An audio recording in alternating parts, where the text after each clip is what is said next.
Pimpinan dan anggota Dewan Perwakilan Rakyat Daerah DPRD Jawa Timur mengikuti dan mendengarkan pidato kenegaraan Presiden dari Presiden Jokowi di Hari Kemerdekaan Republik Indonesia ke-78. Selain itu hadir Gubernur Khofifah Indar Parawansa, Wakil Gubernur Jawa Timur, Emil Elestianto Dardak, dan Forkopimda Jatim di gedung DPRD Jatim. Sebelum mendengarkan pidato kenegaraan dari Presiden Jokowi, paripurna atau sidang istimewa kemerdekaan Republik Indonesia ke-78 ini langsung dipimpin dan dibuka oleh Ketua DPRD Jatim Kusnadi. Sidang paripurna ini juga dihadiri tokoh agama serta diikuti secara daring atau Zoom oleh anggota DPRD lainnya, serta dihadiri para veteran. Gubernur Khofifah Indar Parawansa mengajak seluruh elemen masyarakat bersinergi membangun dan meningkatkan produktivitas bersama. Khofifah bersyukur selama beberapa tahun terakhir ini produksi pangan di Jawa Timur tertinggi secara nasional. Kita bersyukur 3 tahun berturut-turut 2020, 2021, 2022 produksi pangan di Jawa Timur baik itu padi maupun daging sapi kita tertinggi secara nasional. Nah, khusus untuk padi, hari ini memang sudah harus agak ketat melakukan monitoring karena potensi El Nino memungkinkan terjadinya kekeringan di berbagai daerah. Yang saya sampaikan, saya turun ke lapangan, saya lihat bahwa cukup banyak kabupaten yang menginisiasi dengan rumah pompa. Sementara itu, para wakil rakyat di DPRD Jatim berharap seluruh masyarakat menjaga kerukunan dan meningkatkan produktivitas. Selain itu, berharap Pemprov Jatim menjaga Jatim sebagai lumbung pangan nasional, apalagi di tengah ancaman krisis pangan global.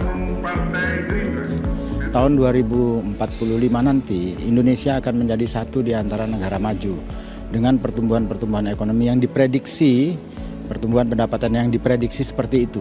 Yang disampaikan tadi itu yang 100 sekian juta per kapita dan sebagainya itu. Nah, itu apakah itu bisa dicapai dengan kemalasan? Tidak mungkin. Dan apakah itu bisa dicapai kalau tidak kita itu bekerja dalam semua sektor bersama-sama? Itu juga tidak mungkin. Maka sebenarnya apa yang disampaikan oleh beliau tadi itu adalah bagaimana kita ini untuk bisa ayolah bersama-sama. Ayolah bersama-sama kita dalam mencapai itu. Jadi tidak bisa seperti itu. Nah, di Jawa Timur itu sendiri ya memang harus seperti itu, nggak bisa nggak, harus seperti itu. Jadi harus bersama-sama. Pangan yang kita andalkan itu adalah mulai dari Kalimantan, Sumatera, dan Sulawesi itu menemui situ kegagalan karena anomali cuaca itu tadi. Maka itu adalah sementara di Jawa Timur ini produksinya meningkat secara nasional menjadi lumbung pangan nasional. Bahkan nomor 1 di daerah Ngawi dan sebagainya, terutama di Mataraman. Sehingga itu perlu untuk kita tingkatkan yang akan datang agar tidak terjadi krisis pangan untuk yang kedua kalinya. Memang kita harus juga memikirkan persoalan-persoalan yang sifatnya internasional.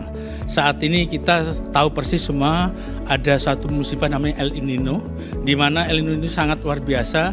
Ya karena jujur aja kebutuhan stok beras nasional itu cukup penting. Oleh sebab itu kemarin pemerintah Jokowi sudah memberikan ilustrasi untuk segera impor. Tetapi masalahnya negara-negara mana yang saat ini stoknya melimpah? Karena semua negara pasti akan mengamankan negaranya masing-masing. Ini yang harusnya dipikirkan sejak awal. Untuk itu saya mendorong pemerintah pusat maupun pemerintah provinsi segera mengantisipasi El Nino dengan cara apa? Memberikan anggaran-anggaran besar terutama di sektor pertanian dan turunannya. Agar apa? Agar kita tidak tergantung oleh luar negeri. Itu yang paling utama dan paling prinsip untuk kemerdekaan ini. Hal yang perlu dipercepat. Satu adalah mengurangi kemiskinan, karena kemiskinan Jawa Timur sekalipun 2022 terbaik pengurangannya se-Jawa, tetapi tetap bila akumulasi persentase itu masih lebih tinggi dari nasional. Ya, maka hal yang kedua, TPT, tingkat pengangguran terbuka Jawa Timur yang masih besar, tentu ini yang harus menjadi skala prioritas. Berarti pembangunan ekonomi inklusif ini harus menjadi implementatif, jadi tidak hanya slogan.